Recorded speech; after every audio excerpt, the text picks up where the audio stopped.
Hello and welcome to This Week in James City County. I'm your host, Renee Dahlman. Today, we are once again joined by County Administrator Scott Stevens. Welcome, Scott.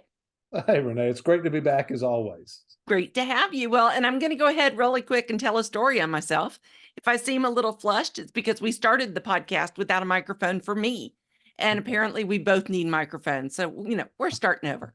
Yeah, I can read lips, but not quite as fast as you were talking. So, at any rate. So sorry. So, I know there's a lot of stuff going on. Why don't you take it away? Renee, we had talked a little bit about the weather and the cold, and I'm glad we got through that. I'm glad we made it through the cold. I'm sure we'll have some more, and we'll see if February has a little snow for us. Right, a day or two of that would be great. It is surprising to me how fast things go. I can't believe we're at the end of January. It seems like we just were doing this at the start. But in recapping some of the board meetings for January, at least telling the community things they may already know, but just want to summarize some of what we've done. So the board did hold their organizational meeting January 9th. They did elect the chair of the board, Ruth Larson, to serve this year, and vice chair is Jim Eisenhower. You have promoted that, so I hope the community is well aware, but I do want to congratulate both of them and thank them for their service to the community in those various roles. And then the board does choose their assignments to various boards and committees that they serve on. Ms. Null really stepped into where Ms. Sadler had been, so those what was Miss Sadler last year would be Miss Null this year. And then the only other significant change is Mr. McGlennon took over Old Town Medical Dinner Center from Miss Larson. And so beyond that, they seem to be off and running this year. Held two meetings beyond that since their organizational meeting, their regular meeting, January 9th. We did introduce Barb Watson as our new Director of Social Services. We actually had gone through the selection process last fall. Rebecca Vinroot had left us in December. Introduced Mr. Watson I was going to do it in November, then I was going to do it in December, and I finally did it in January. She was very gracious in forgiving me for that delay, but really excited to have her in that position of Social Services Director. She brings 35 plus years of experience of working with James City County. She's from this area and really a great personality to work with. So I hope you'll congratulate Barb Watson as you see her running around town and calling her as needed. She is excited to serve the community in yet another role. Also for FY 2023 at this meeting, we did present our audit. We were a month behind. We're working on that. There's some issues with just staffing and people and from our side to our accountant side, but the audit overall went very well. And so I think we're pleased to have that done 1 year behind us. Again, we had a pretty good year in 2023. We did report an audit finding. And so I do want to share that really the finding was, in my opinion, minor. In our finance worlds, it's pretty significant because they don't want a finding. But one auditor said you ought to report something this way, and that was the auditor we used last year. Our current auditor, because we changed auditor this year, said we should report it another way. So there was nothing illegal or money missing or anything. If you hear about that, it was just simply a way of showing reporting for some of the agencies that which we do the finance or hold their money. And so again, I think a minor issue for me as the county administrator, but I know for our finance folks, they really were bothered by that finding. It's just auditor's opinion. The board did hold a number of public hearings at the January 9th meeting. We had a pre-budget public hearing, just an opportunity for the community to come out and just share what they'd like to see or not see. We held a Stewart Road AFD edition, and that was Agricultural Forest District of putting more property into that protected status for a period of time. They deferred an attached apartment on the main. There was a residential unit wanting to have a small apartment there. They deferred that action to February 13th. We approved they approved a contractor's office and warehouse on Richmond Road. And then we have at least postponed to April 9th, the scenic roadway protection and some comp plan revision, some more to come on that. And then they did approve tax exemption for seniors and disabled, increasing our limits slightly. You can have an income up to $55,000 a year, and the home value, you would get the first $150,000 of your home value not taxed, and that's at the current tax rate about $1,500 a year, just over $100 a month, and that was up from right around $100 a month. So some additional tax savings for those seniors or disabled members of our community that would qualify. And that was really it for their January 9th meeting. Moving on to the January 23rd meeting, their board's business meeting. Seemed to have a lot on the agenda. They started off with a couple of proclamations, one for the Williamsburg Community Foundation and another for Rich Kropp, who had served on our planning commission for a number of years and was stepping down out of that role. They approved some annual contracts where we have engineering firms that we can call on if we need services. We've already got a price in place and a contract with those firms, so it helps us in moving things along quicker if we need to provide service to the community. accepted a grant from the Williamsburg Health Foundation for an outdoor fitness court. Looking at the videos of this, what we're envisioning, it will be a really interesting workout area at the War Hill Sports Complex. We're going to put it up near the basketball courts, and so it will be something I think the community will be really excited about, and want to thank the Williamsburg Health Foundation for funding that project. And we'll talk more about that as it comes to fruition. We also accepted a grant for our Commonwealth Attorney's Office and their VSTOP program. And again, some of those things are regular and routine, but I never take the grants acceptance for or receipt for granted. I knew it takes effort to get them and effort to manage them. And I do thank all of our staff for continuing to look for those opportunities to leverage our local funds and take them further by using some state or federal monies. We also had a resolution of a Ches Bay violation, a fairly minor violation, and an illicit discharge violation, just action by the board to sort of accept what our staff had come to an agreement with the property owners and resolving those issues. We moved on to a solid waste discussion by our solid waste director, Bob Dittman. Our board has talked about getting into the garbage collection or solid waste business for a number of years beyond just convenience centers. Mr. Dittman really reiterated sort of the process. We've been through some studies, but the process to get us through this is to give our current providers a notice that allows them time to adjust. So we don't just say they can't do business here next week. State law requires a 5-year notice if we are going to displace them. We still have a lot to work through in terms of details, but the thought is we would get into this business and provide weekly garbage service to our residents. And if you wanted it, you'd work it through the county. We may contract with an operator. We may hire staff and buy equipment ourselves. Those decisions are still to be made, but the board did agree to let us move forward with a public hearing. That public hearing would occur sometime this spring, and that would start sort of this 5-year notice period. So we haven't made any real decision yet, and we certainly have not said we're doing it absolutely, but we are moving that direction. And so hiring a staff person to sort of lead that effort. Mr. Dittman's been with us, I guess, coming up on a year this spring, but is really our person to sort of lead us through that. And I think that will be a good thing for the community. Not that service is bad. I don't want to discount anything that goes on. The one thing out of our consolidation report that we did a few years ago that I found very interesting and had not considered, with 5 or 6 providers today, they drive about 6,000 miles a week on our streets, and there's a lot of overlap. If we go to one provider, that reduces to just over 2,000 miles a week. So we have a significant drop of these large trucks traveling in our community by getting into the business and having one provider. So more opportunity for discussion on that as we go forward.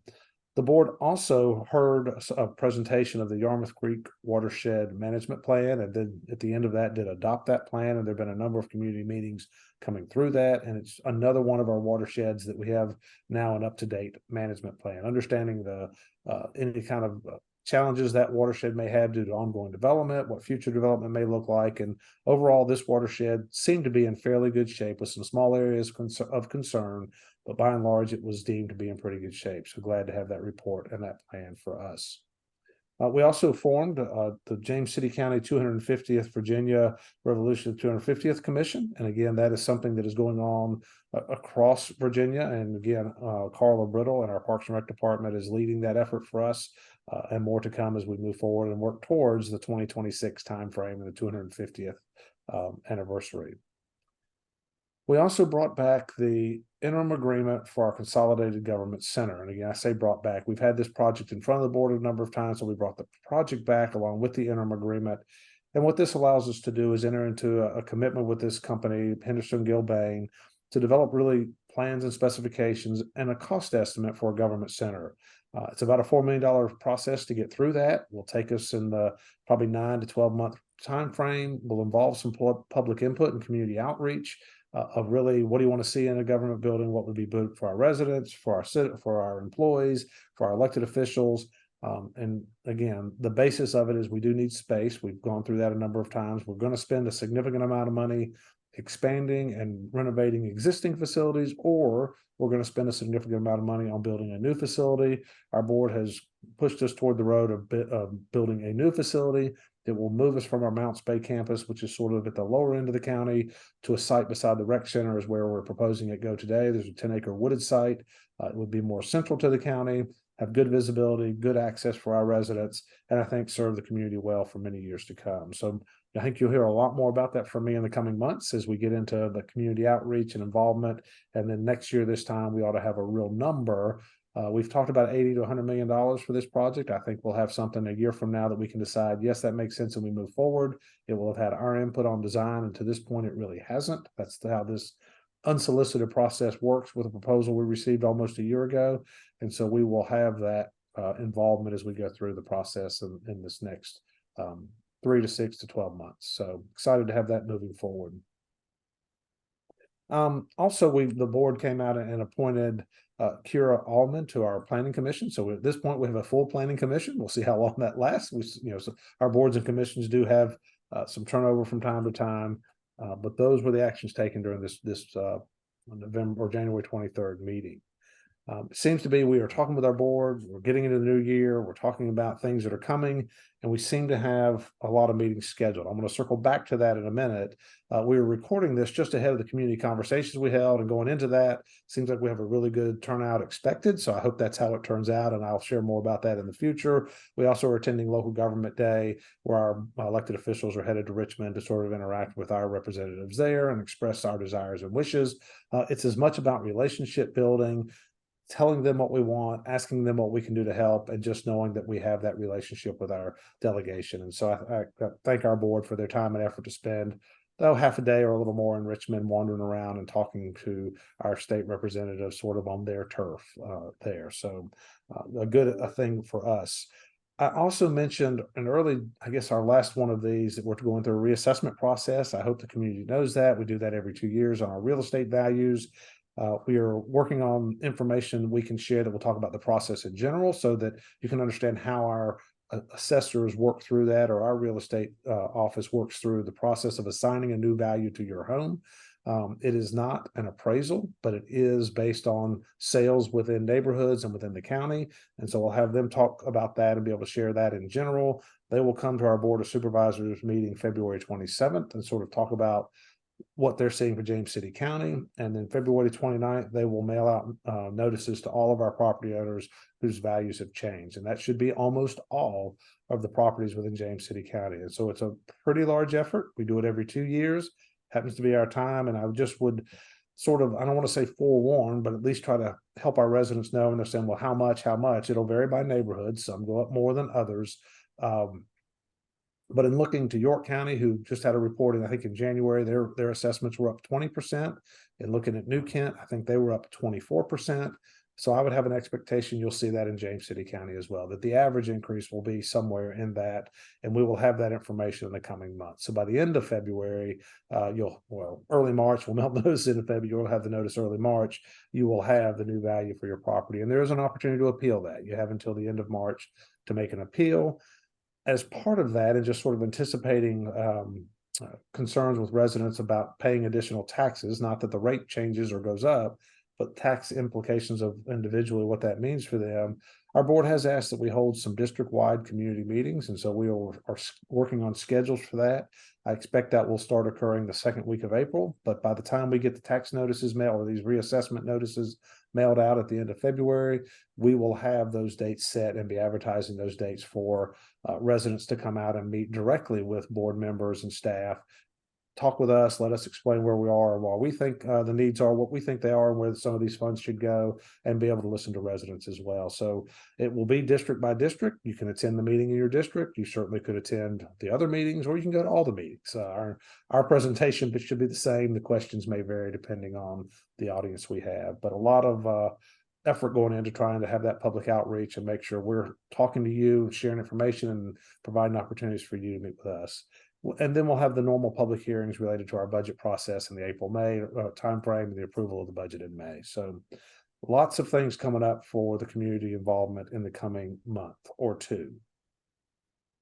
And I guess with that, Renee, I've spent enough time, new board, getting the year off, working through budgets.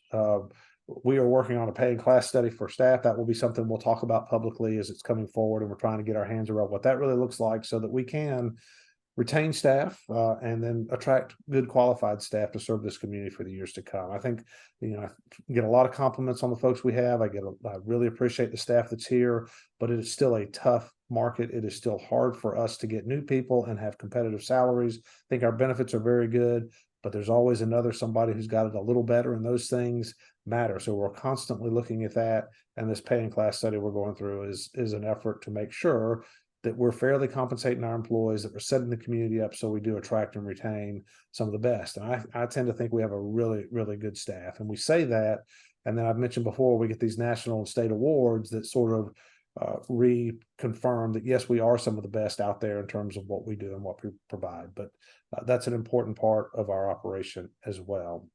Again, we'll have a joint meeting with the school board coming up. I believe it is scheduled in March. I know the date, but I'll talk more about that as we get into the March update. So that is coming, where we'll hear the operational costs for the school division. And I know, talking with the superintendent there, continue to have challenges with teachers and staffing and salaries for them, which is a big number as well. So more to come on where the needs are for additional money within our community. In terms of a fun project, and one that I say fun, one that's moving along well, and for me, they're fun when they seem to have no hiccups, right? We said we were going to do it, we're doing it now. And that happens to be the marina dockage. We tore down the old wooden docks some years ago, replaced them with floating docks. They turned out, I think, very nicely. We've gotten a lot of good compliments. We had some parts of that we had taken out of that project to reduce some of the costs associated with that.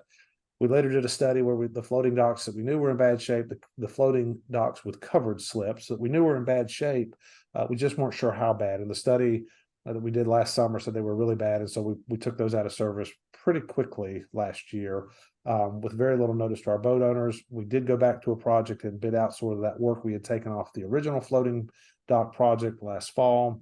They were supposed to be done by April. The docks really are in place today and almost ready. There's still some work to be done, but this contractor is ahead of schedule. It does provide significantly more dockage than we have had since we tore down the floating docks, or the covered floating docks. But again, I think it's really nice to have the project going on. Members out there seem to be excited. And we do have a meeting tentatively scheduled for February 8th at 6 p.m.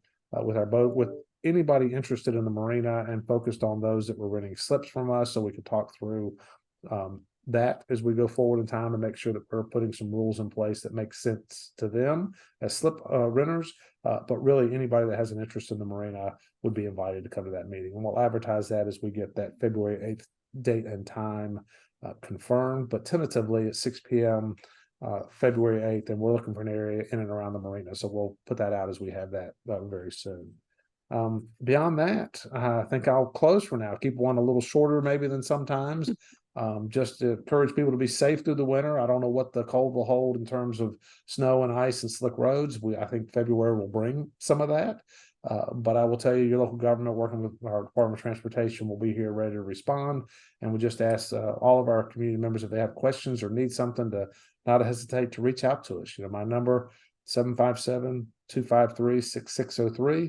There are lots of ways to get to me, but that rings at my desk. And if I don't answer, Anya will get it for me, or they can leave a message and we will call back. So we just encourage residents to reach out to us as they have questions or concerns, and we're always happy to try to provide good responses and information, and help them be as informed as they want to be. So anything you think I ought to talk about, Renee, that we have going on that is worth No. another minute? I mean, as always, I think you've covered everything. A couple of things that you said that I would just want to bring attention to. You defined AFD, Agricultural and Forestal District, so I didn't have to interrupt there. Well, thank you. And you once again said we don't take grants for granted, which, I just always, Ba-dum-bum. that's amazing. So, but no, Oh, my only concern is that we're going to blink and it's going to be April, because there is so much going on, and we are definitely not kicking back this fall or this winter. That is for sure. never seems to be the case, Renee. As we said Never. earlier on, there's always something going. And again, I really appreciate all of our staff, you included in that, doing your part and pushing us along. And these things, the podcast, whether it's me or your other guests, they don't happen just organically. They take somebody purposefully thinking through and doing it. And I appreciate the effort that goes into getting us out here. So thanks for having me back. Well, thank you for coming back. And I've started rotating through the fun questions. I'm going to give you this one off. So we're not going to do this one, but be prepared. All right, great. Next time, those have started to come back. So stay tuned for Wonderful. that. Yeah, I appreciate the heads up on that. All right. Once again, Scott, thank you so much. Sure. Well, that wraps up this episode of This Week in James City County. Thank you so much for tuning in. As always, please be sure to subscribe. That way you will never miss an episode. Rate us wherever you're listening to your podcast or watching the video. And also tell your friends and family about us. Like Scott has said, this is something that we work kind of hard on, and it's a great way to get a lot of information in a really short period of time. And for those of you that tend to just listen to us, we are also video now. And so you can find us at youtube.com/James City County. So once again, thank you so much for checking in. Oh, I almost forgot. If you have any show ideas, comments, critiques, we would love to hear from you. You can go to our website. We're at jamescitycountyva.gov/podcast. I think it's right below on the screen. And while you're there, there's a form and you can give us all your comments. We would love to hear from you. So once again, thank you so much, and we will talk with you next time.